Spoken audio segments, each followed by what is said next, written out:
Le dernier souffle d'une mère s'est glissé dans son téléphone comme un secret qu'on n'aurait pas dû entendre. Une voix hachée, des mots avalés par la douleur, puis une demande qui sonne comme une obligation. « Écoute-moi, Antoine. Tu dois croire en elle.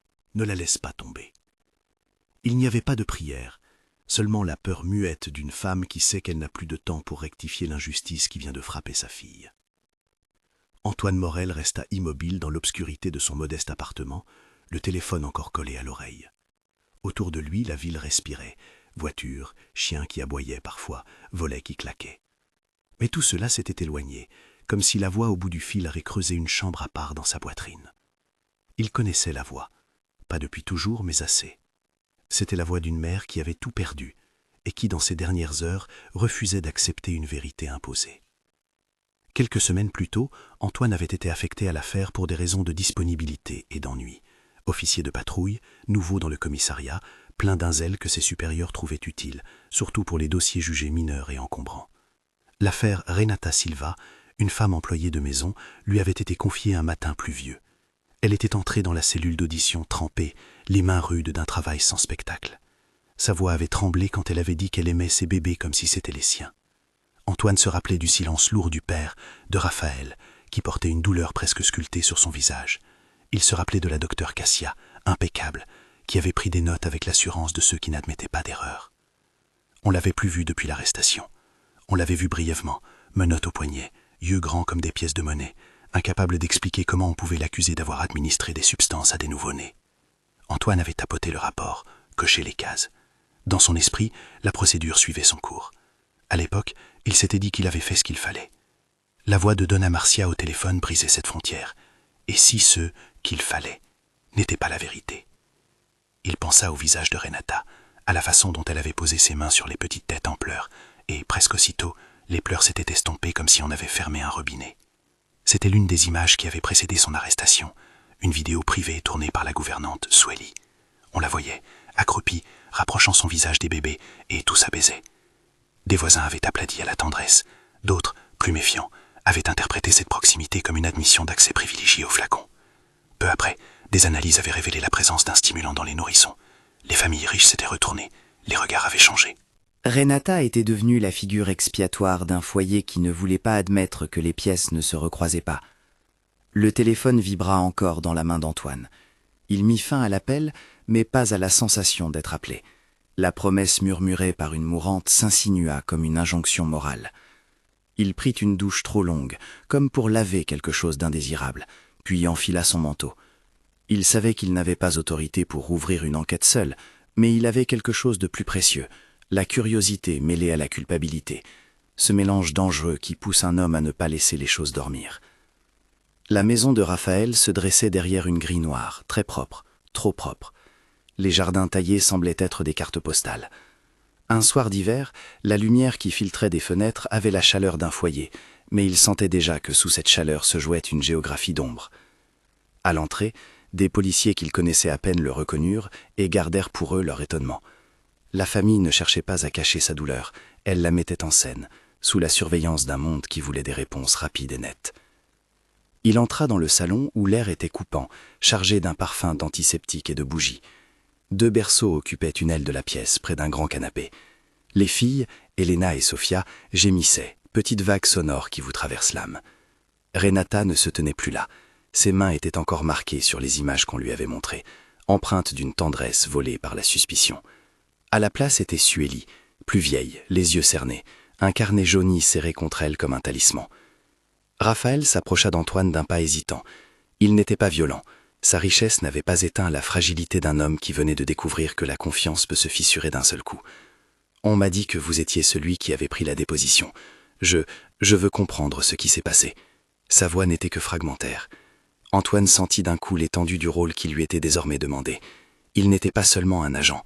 Il devenait le témoin de vie qui se déployait comme des cartes trop finement imprimées pour être nettoyées d'un souffle. Swelly posa son carnet sur la table comme on pose une confession. Les pages étaient couvertes d'annotations en petites lettres serrées, des horaires, des descriptions de flacons, des mots qui revenaient. 20h, calmé, Renata. 21h, flacon manquant. 22h, docteur Cassia venu. Autant de ponctuations qui dessinaient une logique. Antoine feuilleta sans montrer ses pensées. Les marques humides sur les bords de certaines pages témoignaient d'un usage intensif, quelqu'un qui notait plus pour se souvenir que pour prouver. Sueli parla d'une voix qui semblait se rompre en chiffon. Je l'ai écrit pour moi. Je ne voulais pas qu'on accuse Renata, mais ils ont pris tout ce qu'ils voulaient croire. Antoine sentit la vérité se dérober comme une rive sous ses pieds. Les notes de Sueli témoignaient d'une vie organisée autour des bébés, d'un rythme précis qu'un dispositif médical venait ponctuer. Mais elles n'exonéraient pas encore Renata. Elles offraient seulement une chronologie. C'était suffisant parfois pour commencer. La preuve matérielle la plus tangible fut un flacon trouvé dans un placard de la cuisine, dissimulé derrière des boîtes de conserve. Ce que l'on voyait à l'œil nu n'était qu'un conteneur au verre terni, une étiquette effacée à moitié. Quelqu'un avait essayé de masquer son identité. La police avait catalogué le flacon comme élément du dossier. Pour beaucoup, c'était la clôture d'un raisonnement. Flacon trouvé dans la maison, la suspicion se posait naturellement sur ceux qui avaient accès. Mais Antoine regardait le flacon comme s'il cherchait à voir à travers son verre. Le bouchon pressentait un léger enfoncement, une trace infime sur le plastique. Peut-être une ouverture forcée, peut-être une manipulation postérieure au fait. Les détails étaient minces, mais ils existent parfois comme de la corde tendue entre deux rives. Avant de partir, Antoine se rappela du visage de Renata dans la vidéo que Sueli avait fournie au dossier. Elle tenait une fillette contre sa poitrine, la berçant d'un chant sans parole. Les pleurs se tarissaient. Ce geste, ce simple apaisement, avait été retourné contre elle comme une preuve circonstancielle. Pour Raphaël et les siens, la nécessité d'un bouc émissaire s'était imposée comme une urgence. Ils avaient confié à une figure d'autorité, la docteure Cassia, la responsabilité d'éclairer le point aveugle. Cassia, femme de science, donc de certitude. Sur le chemin du commissariat, Antoine repassait mentalement chaque image. Il se souvenait aussi de l'arrogance douce de certains collègues, du bruit des photocopieuses, de l'air conditionné qui glissait sur les rapports comme du givre.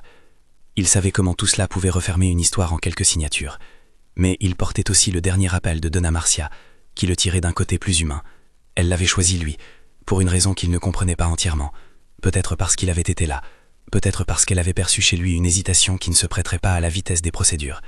Cette confidence terminale exigeait d'être meurée. Au commissariat, l'accueil fut froid. Les supérieurs étaient occupés à classer des dossiers plus pressants, et tout le monde savait que les affaires touchant des familles aisées se règlent souvent par le silence des puissants. Antoine insista, non pas d'un ton militant, mais d'un ton humide de fatigue morale. Il y a des éléments que nous n'avons pas regardés.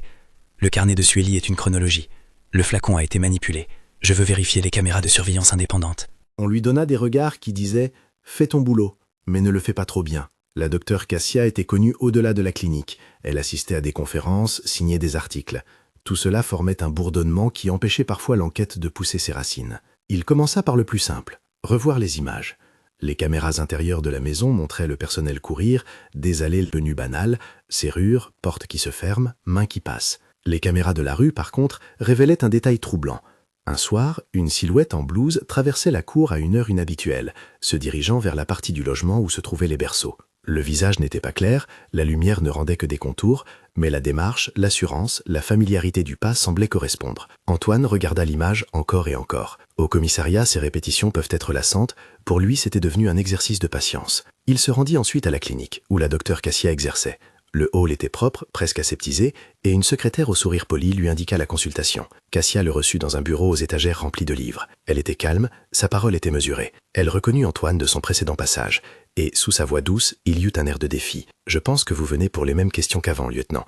Vous savez que tout cela a suivi des protocoles. » Antoine garda ses cartes pour lui. Il ne pouvait pas encore accuser, seulement chercher des contradictions. Il demanda les ordres d'administration des médicaments, la traçabilité. On lui parla de routine, de dose, d'horaire. Les registres officiels étaient impeccables, mais le carnet de Sueli, dans sa simplicité, montrait une autre rigueur. Les horloges domestiques, les petites habitudes quotidiennes, le moment précis où un flacon n'avait plus le même sceau. Les systèmes officiels n'enregistrent pas la mémoire humaine, ils enregistrent des signatures. Antoine commençait à sentir la tension entre deux mémoires, celle des institutions et celle des vies. Dans la nuit qui suivit, il restait éveillé, éclairé par la lueur bleutée de son ordinateur. Il classa les images, nota les heures, corréla les accès au domicile. À une heure précise, quelque chose revenait comme une incision sur la chronologie. Systématiquement, une heure après la distribution officielle d'un calmant, l'effervescence reprenait. Les bébés étaient agités. Le motif était récurrent. Ce n'était pas une preuve devant un tribunal. C'était un motif qui pouvait réveiller une enquête.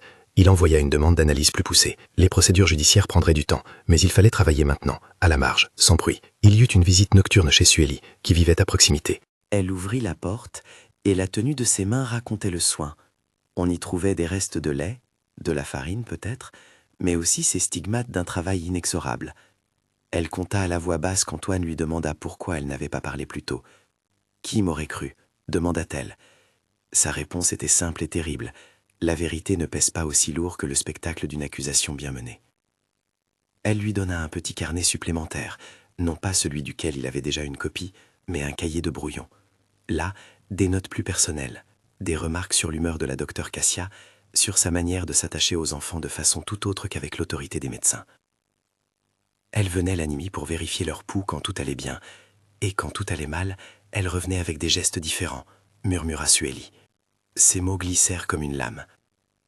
À l'aube, Antoine marcha seul dans un parc vide. Les mots de Donna Marcia revenaient en boucle. Pourquoi elle l'avait choisi, lui? Peut-être parce qu'il était l'un des rares à douter sans bruit. Peut-être parce qu'une vieille femme mourante sentait au fond d'elle une injustice qu'elle espérait qu'un jeune homme puisse réparer. Antoine ne cherchait pas la vérité dans ce geste. Il ressentait simplement l'urgence de ne pas abandonner cette histoire. Il se connaissait. Il n'était pas le type d'homme à entrer dans une croisade. Mais il savait se tenir responsable d'un moment où la vie d'une autre personne s'était trouvée réduite à une accusation, et il n'aimait pas fermer les pages qu'il n'avait pas lues. La pression monta, quand quelques jours plus tard, les résultats de première intention revinrent, des traces de stimulants dans les prélèvements des filles. L'information circula comme un parfum amer dans les couloirs, confirmation pour certains, motif de soulagement pour d'autres. Pour Antoine, c'était un signal d'alarme. Les stimulants n'expliquaient pas qui les avait administrés. Ils étaient une donnée qu'on pouvait croiser avec des habitudes, des allées et venues, des manipulations. Il fallait être conscient, c'était à la fois une preuve et un point de départ. L'affaire avait basculé de nouveau en cliquet. On savait ce qui manquait, mais pas qui avait posé la main. Il fit ce qu'il fallait sans ostentation. Il questionna, il ordonna des recoupements de numéros de téléphone, il demanda les historiques d'accès du personnel médical, il prit des rendez-vous discrets. À chaque démarche, le réseau social autour de la docteure Cassia se refermait un peu plus comme pour la protéger. On parlait d'elle avec révérence, on disait qu'elle avait sauvé des vies. On évoquait ses conférences, ses diplômes. Antoine, lui, voyait surtout une femme dont le rapport aux enfants dépassait parfois la science, un mélange d'admiration et d'obsession que quelques pages de carnet et un dernier appel semblaient en faire rendre visible. La première confrontation à direct vint par le biais d'une vidéo de sécurité récupérée dans un commerce en face de la maison. On y voyait, dans la pénombre, la silhouette d'une femme qui s'attardait près de la fenêtre des bébés. Ce n'était pas un enregistrement clair, mais assez pour que Antoine sente l'air se déplacer. Il tenait quelque chose. Il agrandit l'image, la fit tourner, la scruta. L'évidence n'était pas donnée. L'interprétation, oui. Il savait que déposer ces images sans contexte risquait de se retourner contre lui. On l'accuserait d'avoir mal vu, de l'avoir interprété. Mais ne rien faire revenait à laisser une mère morte dans l'oubli de sa parole. Un soir, il décida d'aller plus loin et se rendit au palais de justice pour consulter les autres documents. L'ombre des procédures l'enveloppa comme une pièce froide. On lui remit, après de la paperasserie, une lettre signée par la défense de Renata demandant la révision de certaines preuves. C'était un léger mouvement, une petite fissure dans le mur. Il sut qu'il y avait matière à creuser. Mais il connaissait aussi le prix de s'acharner contre un réseau respecté. Il risquait d'être mis sur la touche, d'être relégué à la paperasserie. L'histoire prit un tournant intime quand il décida de rendre visite à la cellule où Renata avait passé ses derniers jours en garde à vue. Elle était fatiguée, amaigrie, avec la même force tranquille qui l'avait fait se pencher sur des bébés en pleurs. Quand il entra, elle leva les yeux sans colère, mais avec une patience étonnante. « Vous avez reçu l'appel » demanda-t-elle. Antoine hocha la tête, incapable de dire que c'était plutôt lui qui l'avait reçu. Il resta là, devant elle, et réalisa que toutes ces procédures n'avaient pas réussi à briser la dignité de la femme qu'ils avaient choisie pour être coupables. « Ils n'ont rien, dit-elle, d'une voix qui n'était ni plainte ni défi. Ils ont des choses sur papier, des étiquettes, des témoins qui choisissent ce qu'ils voient. Mais ils n'ont pas la vérité de la nuit. » Ces mots étaient des constellations, petits, mais suffisants pour dessiner une voie. Antoine comprit que la vérité qu'on cherchait n'était pas seulement dans des flacons ou des caméras, mais dans la constance des gestes, dans les souvenirs tenaces d'une gouvernante, et dans le dernier appel d'une mère qui venait de mourir. Le jour où il remit une première série d'images et de notes à son supérieur, il sentit le poids de ce qu'il avançait. Son chef regarda les documents, fronça les sourcils, et dit lentement « C'est fragile, Morel, très fragile. » Il y avait de la peur dans ses yeux, non pour Renata, mais pour l'autorité dont on l'accusait de détourner. Antoine comprit alors que son combat ne serait pas seulement contre une doctoresse respectée, mais contre l'indifférence ordonnée des institutions. Pourtant, quelque chose changea dans sa façon d'être. L'appel de la mourante avait planté une graine. Il n'était plus seulement un jeune policier avec un dossier. Il était devenu un homme qui savait qu'une voix isolée peut renverser le sens d'une chose. Il se surprit à revisiter encore et encore la vidéo où Renata calmait les bébés.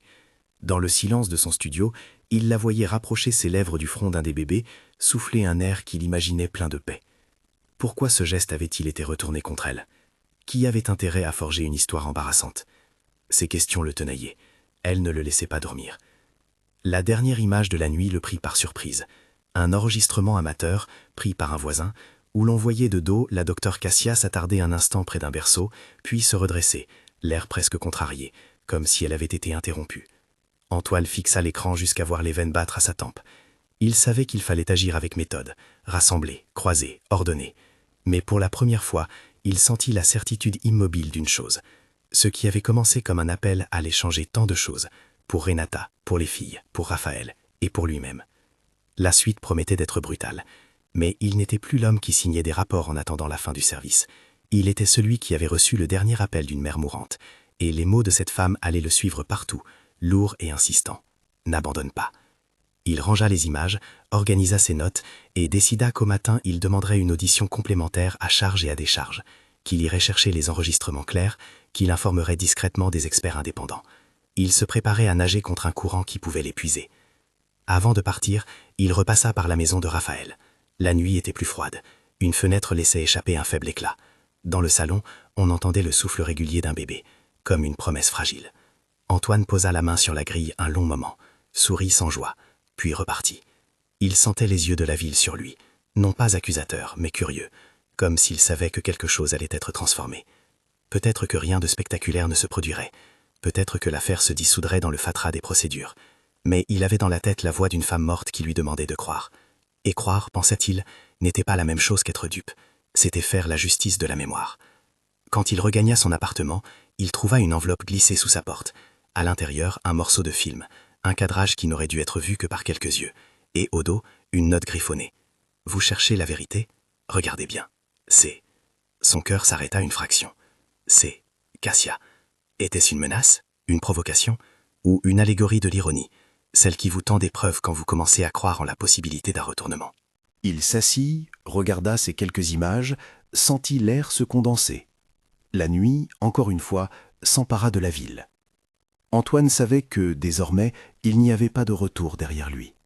Quelqu'un avait posé un index sur sa conscience et il avait choisi de suivre cette pression. Le téléphone vibra. Il ne répondit pas tout de suite. Il pensa à Donna Marcia et aux derniers mots qu'elle avait soufflés. Puis il appuya sur le haut-parleur et écouta.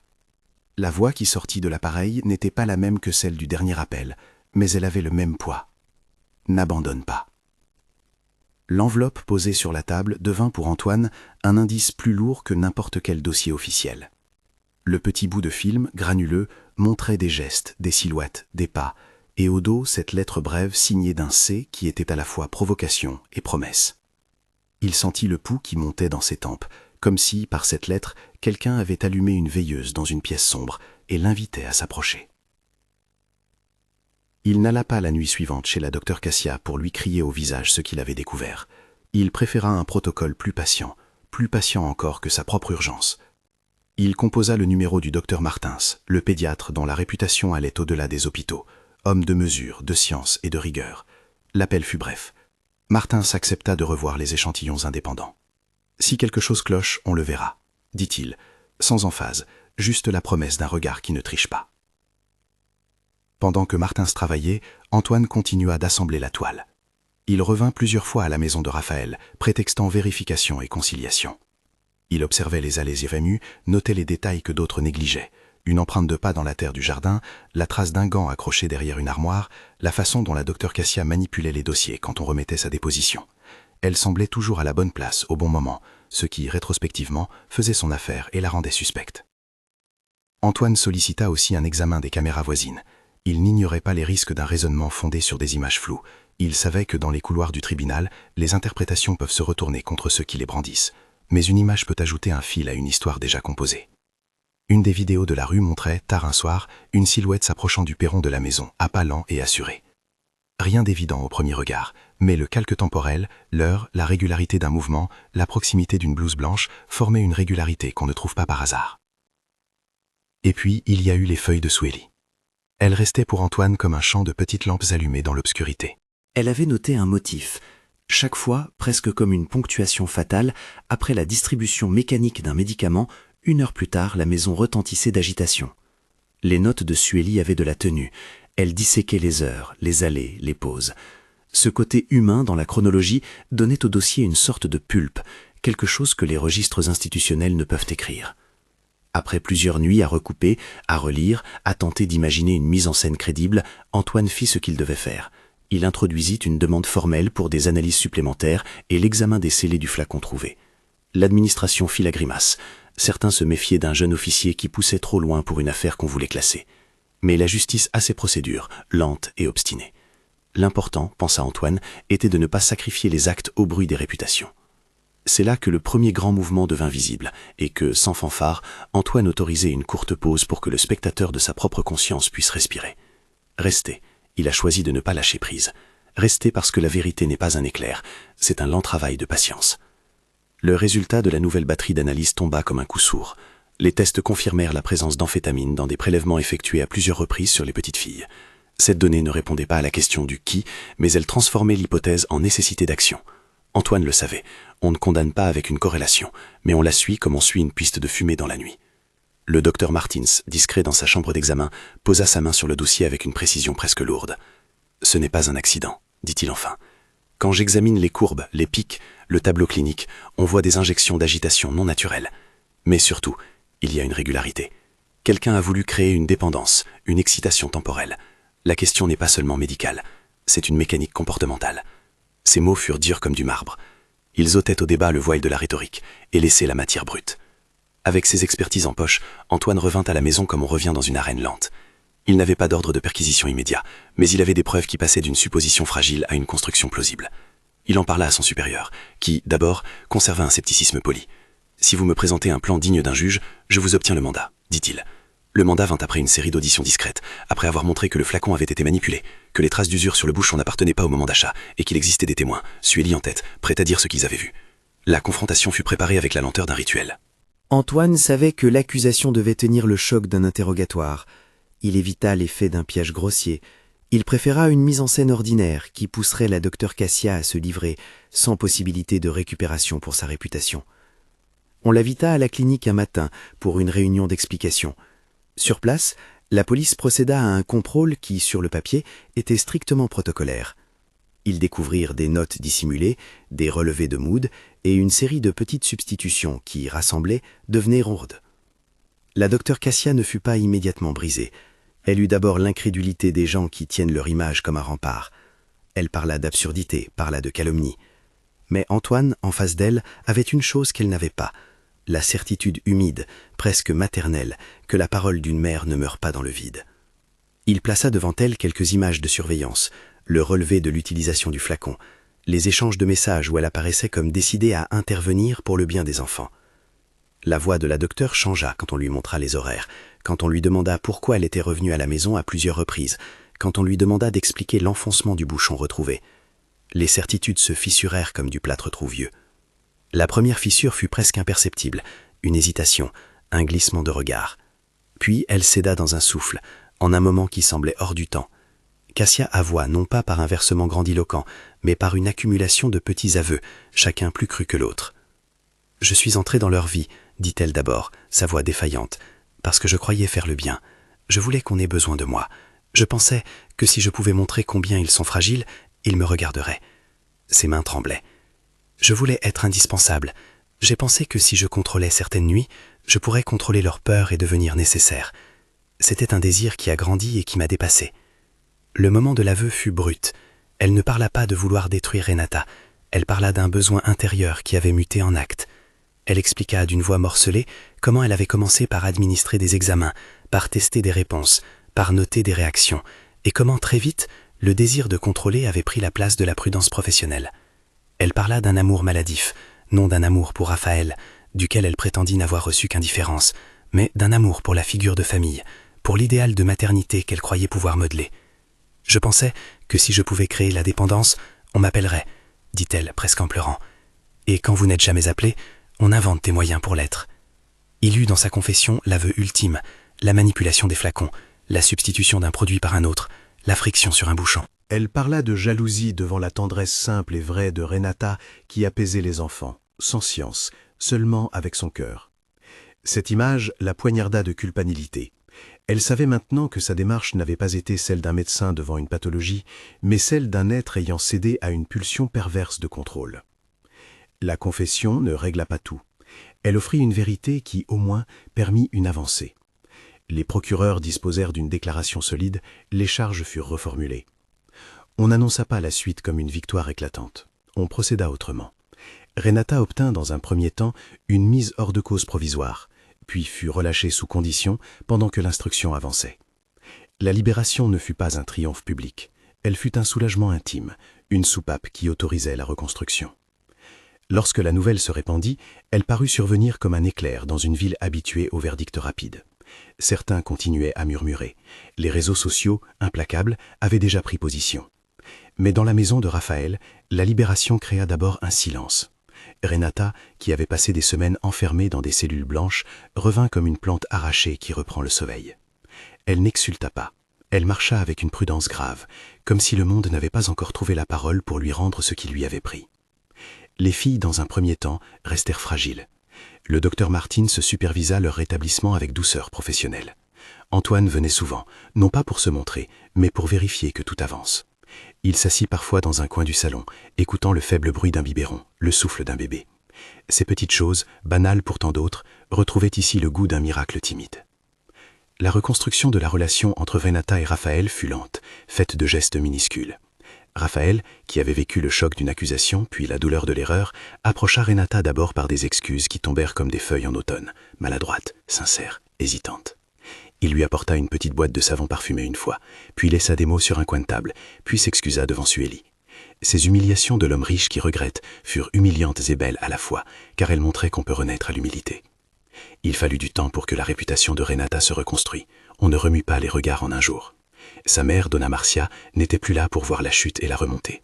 Sa mort, ses derniers mots, restaient pour Antoine une sorte d'anneau qui unissait ses vies.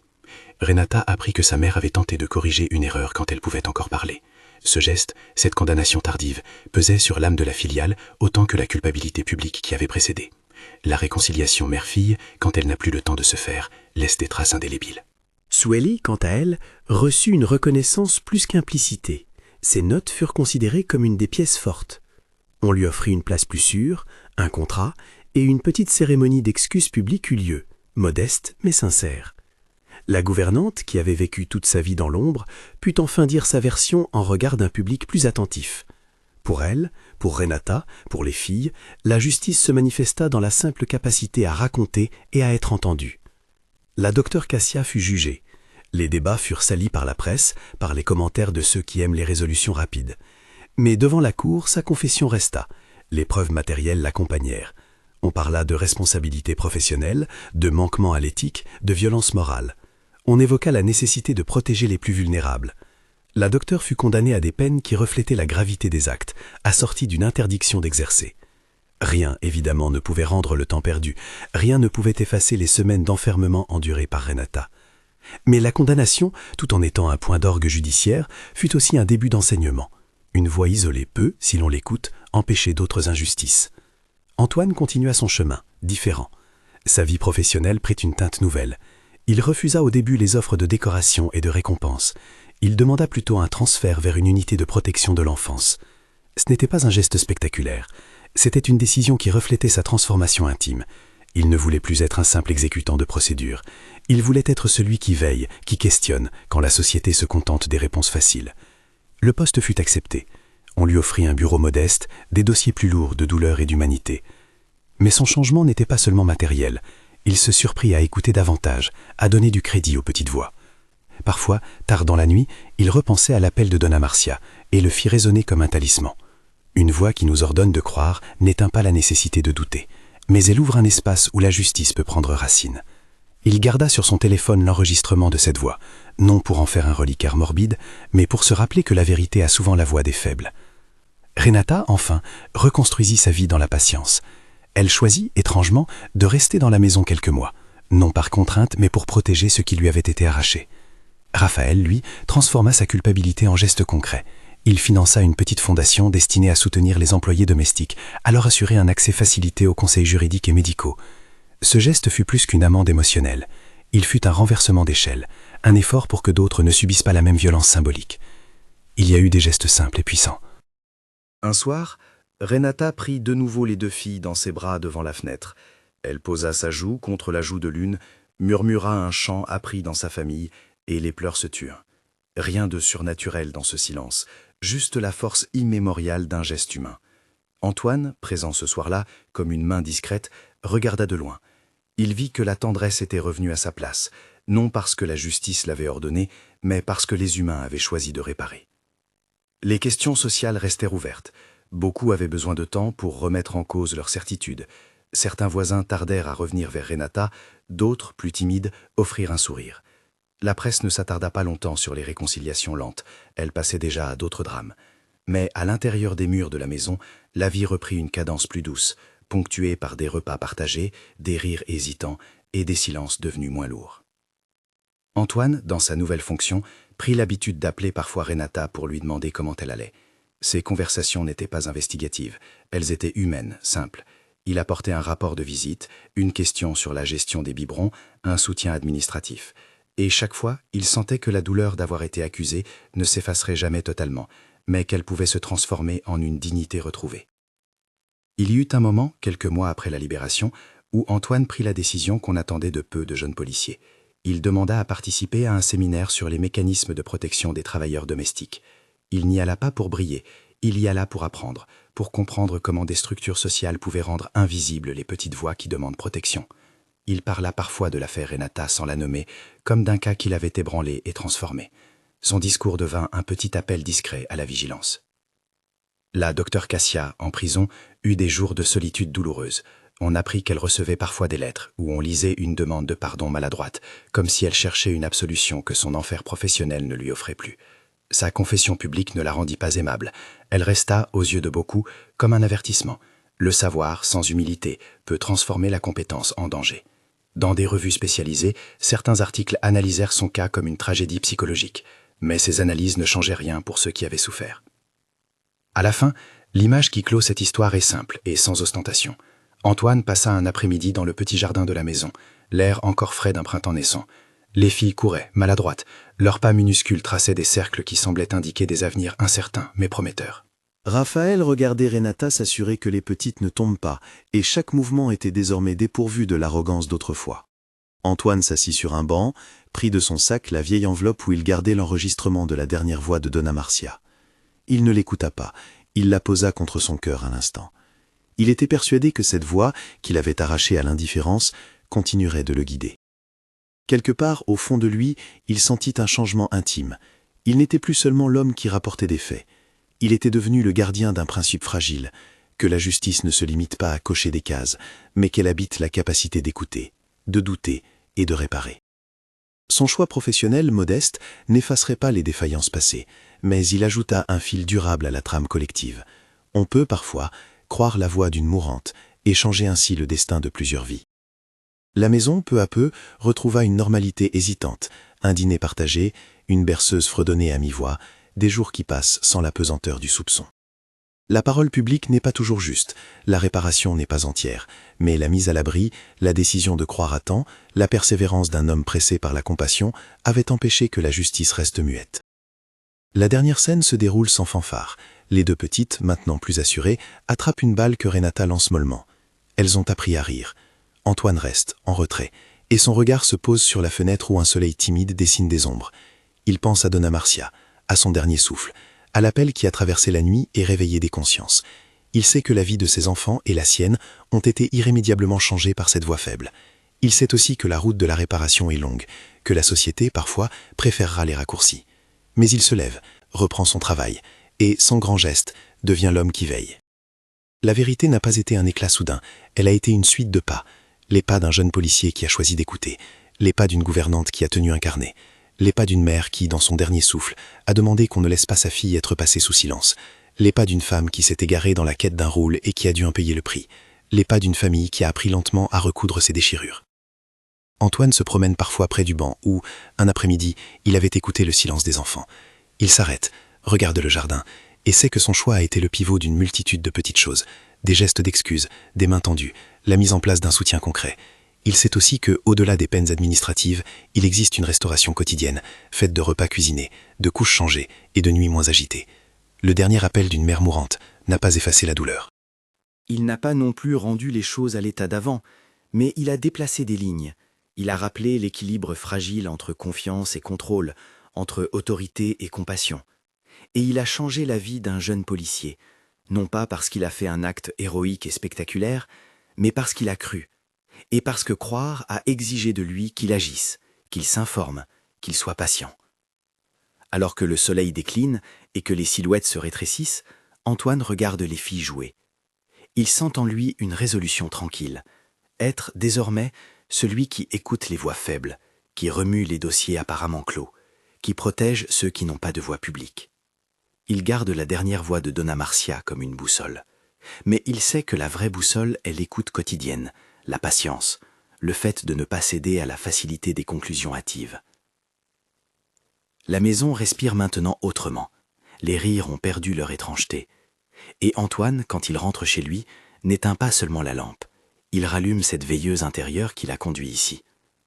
Il ne prononce pas de grandes phrases, mais son choix résonne.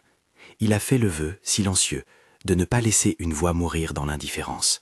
Et cela, peut-être, vaut plus que n'importe quel grade.